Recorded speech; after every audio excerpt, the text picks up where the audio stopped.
കോഴിക്കോട്, മലപ്പുറം ആ ഭാഗങ്ങൾ കേന്ദ്രീകരിച്ചിട്ട് എക്സ് മുസ്ലിങ്ങൾ എന്ന് പറയുന്ന, ഇപ്പോൾ എനിക്കറിയാം RC ആ ഒരു വാക്ക് ഉപയോഗിക്കുന്നതിനോട് എതിർപ്പാണ് എന്ന് പണ്ട് എന്നോടും തന്നെ നേരിട്ട് പറഞ്ഞിട്ടുള്ളതുകൊണ്ടും നമുക്കൊരു വിയോജിപ്പ് അതിലുണ്ടെങ്കിലും ഇന്ന് നമ്മൾ കാണുന്നത് അത്തരം ആളുകൾ ഇത് ഒരു ഇസ്ലാമോഫോബിയ പടർത്തുന്ന ഒരു ഗ്രൂപ്പാണ് എന്ന ഒരു തരത്തിൽ പറഞ്ഞുകൊണ്ട് ആരെ തടയാൻ കഴിഞ്ഞില്ലെങ്കിലും മുസ്ലിങ്ങളായിട്ടുള്ള എക്സ് മുസ്ലിങ്ങളായിട്ടുള്ള ആളുകൾ എങ്കിലും പോകുന്നത് തടയട്ടെ എന്ന രീതിയിൽ കൃത്യമായ ഒരു ഒരു നിർദ്ദേശം കൊടുത്തുകൊണ്ട് ഫോൺ കോളുകൾ നടത്തിക്കൊണ്ട് വോയിസ് മെസ്സേജുകൾ അയച്ചുകൊണ്ട് നടക്കുന്ന ഒരു ക്യാമ്പയിൻ, അത് ശ്രദ്ധയപ്പെട്ടിട്ടുണ്ടോ? ഉണ്ടെങ്കിൽ എങ്ങനെയാണ് അതിനോട് പ്രതികരിക്കുക? അങ്ങനെ സംഭവിക്കുന്നുണ്ട്. ഇത് ആദ്യമായിട്ടല്ല. ആക്ച്വലി പലരും മെസ്സേജുകളും ഓഡിയോ ഫോൺ കോളും ഒക്കെ അയച്ചു തരാറുണ്ട്, വിളിച്ച് പറയാറുണ്ട്. ഇങ്ങനെ വരാനിരുന്നവരെ പറഞ്ഞു മാറ്റി, ഇങ്ങനെയൊക്കെ. ആരിപ്പോ പറഞ്ഞതുപോലെ തന്നെ ഈ ഇപ്പൊ എക്സ് മുസ്ലിംസ് അല്ലെങ്കിൽ അങ്ങനെ ഈ സത്യത്തിൽ എനിക്ക് അത്ഭുതമാണ് തോന്നുന്നത്. പണ്ട് നമ്മുടെ PC തോമസിന്റെ ലോക്സഭാ തെരഞ്ഞെടുപ്പ് റദ്ദാക്കിയതിന് പറഞ്ഞൊരു കാരണം, പുള്ളിയും ഈ മദർ തെരേസയും ഒരുമിച്ച് നിൽക്കുന്ന ഒരു ഫോട്ടോ വിതരണം ചെയ്ത് മതവികാരം ചൂഷണം ചെയ്തുകൊണ്ട് ഇലക്ഷൻ ജയിച്ചു എന്നുള്ളതുകൊണ്ടാണ് ഇത് റദ്ദാക്കിയത്. സാധാരണ രാഷ്ട്രീയത്തിൽ മതവും ജാതിയൊക്കെ ആളുകൾ നന്നായിട്ട് യൂസ് ചെയ്യാറുണ്ട്, ഇൻഡയറക്റ്റ് ആയിട്ടും ഡയറക്റ്റ് ആയിട്ടും.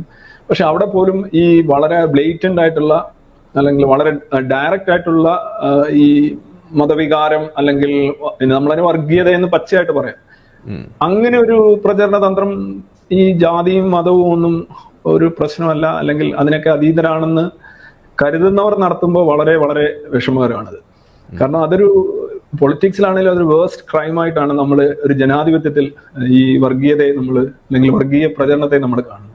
ഇപ്പോൾ പറയുകയാണ് അവരൊക്കെ ഇങ്ങനെയാണ്, ഞങ്ങളാണ് ഈ സമുദായത്തിന്റെ സംരക്ഷകർ, അവര് ഈ പറയുന്ന ഇസ്ലാമിക വിരുദ്ധരാണ്, ഞങ്ങളെ നോക്കൂ, ഞങ്ങൾ ഇസ്ലാമിന് വേണ്ടി മരിക്കുന്നവരാണ് എന്നൊക്കെ ഒരു പ്രചരണം നടത്തുക എന്ന് പറയുമ്പോൾ നമ്മളെ സംബന്ധിച്ച് അൺതിങ്കബിൾ ആയിട്ടുള്ള കാര്യമാണ്. കാരണം ഇതുകൊണ്ട് എന്താ അവർ ഉദ്ദേശിക്കുന്നതെന്ന് എനിക്ക് പലപ്പോഴും മനസ്സിലായിട്ടില്ല. ഇങ്ങനെ താങ്കൾ പറഞ്ഞ ഒരു കാര്യം ശരിയാണ്. സത്യത്തിൽ എനിക്ക് സ്ഥിരം നമുക്ക് മെസ്സേജുകളും ഓഡിയോ ഒക്കെ വരാറുണ്ട്. പക്ഷെ ഇങ്ങനെ ജനാധിപത്യത്തിൽ പോലും കുറ്റകരമായ ഒരു കാര്യമാണ് ഈ മതരഹിതരും മതേതരരും എന്നൊക്കെ പറയുന്ന ആളുകളുടെ ഭാഗത്തു നിന്ന് ഉണ്ടാകുന്നത്.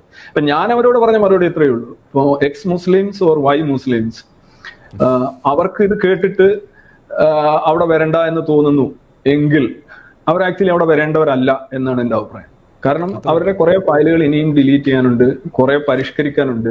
സ്വത്വബോധമായാലും ഇത് കേട്ടിട്ട് അവർക്ക് സപ്പോസ് ഇത്തരത്തിലുള്ള ഒരു വർഗീയ ഈ പറയാൻ വരുന്നവരെ തന്നെ നോക്കില്ല, നീ എന്തായി പറയുന്നത്, നീ പറയുന്ന വർഗീയതയല്ലേ, വർഗീയ പ്രചരണമല്ലേ നടത്തുന്നത്, തിരിച്ചു ചോദിക്കാൻ കഴിയാത്തവരായിരിക്കുമല്ലോ വരാത്തവര്.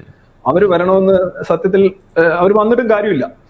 അവര് ഈ സ്വത്വബോധത്തിന്റെയും മറ്റു പല കാര്യങ്ങളുടെയും പിടിയിലകപ്പെട്ട മനുഷ്യരാണ്.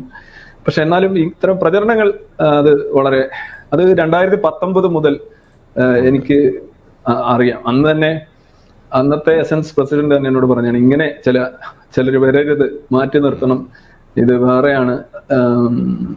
മതാടിസ്ഥാനത്തിൽ പറയുക, ജാതി അടിസ്ഥാനത്തിൽ പറയുക, എനിക്കൊന്ന് ഏറ്റവും കൂടുതലുള്ളത് യുക്തിവാദികളുടെ ഇടയിലാണ്. കേരളത്തിൽ വേറെ ഏതെങ്കിലും ഒരു ഗ്രൂപ്പ് ഇങ്ങനെ ഒരു പ്രചരണം നടത്തും എന്ന് എനിക്ക് തോന്നുന്നില്ല. അല്ല, ഇതൊരു നമ്മളിങ്ങനെ ഒരു പ്രവർത്തനം ഒരു പബ്ലിക് ഡൊമൈനിൽ ചെയ്യുന്നു, അതൊരു സോഷ്യൽ കോസിന് വേണ്ടിയിട്ട് ചെയ്യുമ്പോൾ അതിലേറ്റവും മിനിമം നമ്മൾ കാണേണ്ട ഒരു കാര്യം എന്ന് പറയുന്നത് ഒരു കോമൺ ഗോൾ എന്ന് പറയുന്ന ഒരു കൺസെപ്റ്റ് അല്ലേ? RCക്ക് അങ്ങനെ ഒരു തോന്നലുണ്ടായിട്ടുണ്ടോ ഈ ഒരു പോക്കിൽ, ഈ ഒരു സ്വതന്ത്ര ചിന്താ മേഖലയിലായാലും അല്ലെങ്കിൽ നമ്മുടെ പൊളിറ്റിക്സിലായാലും ഈ കോമൺ ഗോൾ എന്ന് പറയുന്ന ഒരു സാധനം അപ്രത്യക്ഷമായോ? അങ്ങനെ തോന്നിയിട്ടുണ്ടോ? കോമൺ ഗോൾ എന്ന് പറയുമ്പോൾ വിത്ത് ഹൂം നമ്മൾ ഷെയർ ചെയ്യുന്നതാണ് ഉദ്ദേശിച്ചത്. ആരുമായി ഷെയർ ചെയ്യുന്ന കോമൺ ഗോൾ, അതായത് നമ്മൾ കോമൺ ഗുഡ് എന്നുള്ള രീതിയിൽ ഇപ്പോൾ ആസ് എ സിറ്റിസൺ നമ്മളെ രാജ്യത്ത് നമ്മൾ ജീവിക്കും, നമുക്ക് ഏറ്റവും മിനിമം വേണ്ടത് നമ്മുടെ വെൽഫെയർ ആണ്. ആ വെൽഫെയറിന് വേണ്ടത് കൃത്യമായ പോളിസീസാണ്. ആ പോളിസി ആര് ചെയ്താലും ആര് കൊണ്ടുവന്നാലും അതിനെ അനുകൂലിക്കുക, അതിൽ തെറ്റായിട്ടുള്ള സംഗതികളെ അതിനെ പ്രതികൂലമായിട്ട് പറയേണ്ടതിനെ പ്രതികൂലമായിട്ട് പറയുക, ആ രീതിയിൽ പോവുക എന്നുള്ളതാണല്ലോ നമ്മളതിനകത്ത്. അതിനുവേണ്ടി വാദിക്കുന്നവർ പോലും അതിനകത്തൊരു സമവായം കണ്ടെത്താൻ ശ്രമിക്കണ്ടേ?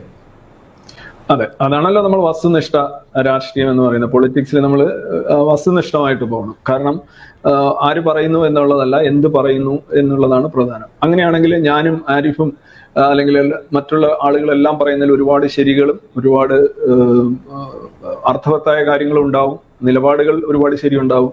ആ ശരികളെ ശരികളായും തെറ്റുകളെ തെറ്റുകളായിട്ടും വിലയിരുത്തുകയാണെങ്കിൽ പ്രശ്നമില്ലല്ലോ, അത് എല്ലാവർക്കും മനസ്സിലാവും. അങ്ങനെയല്ലല്ലോ.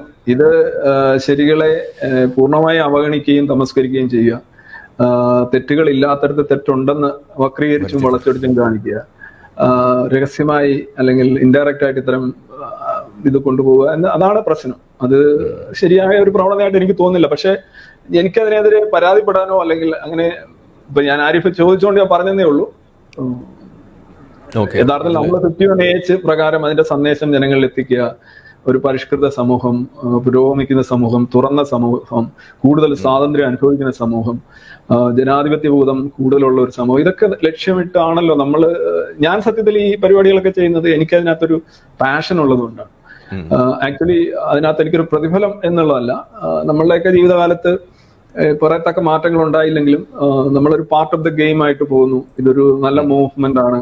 ഓരോ രാജ്യവും ഓരോ സമൂഹവും തുറക്കപ്പെടുന്നത്, ഒരു ഓപ്പൺ അപ്പ് ചെയ്യുന്നത്, ഇത്തരത്തിലുള്ള മൂവ്മെന്റ് ഓരോ നമ്മളെല്ലാം വാക്കുകൾ ഒരുപക്ഷെ അതിന് കോൺട്രിബ്യൂട്ട് ചെയ്യുന്നുണ്ടാവാം ഇൻ ഡിഫറെന്റ് ഡിഗ്രീസ്. അതാണ് ഞാൻ കരുതുന്നത്.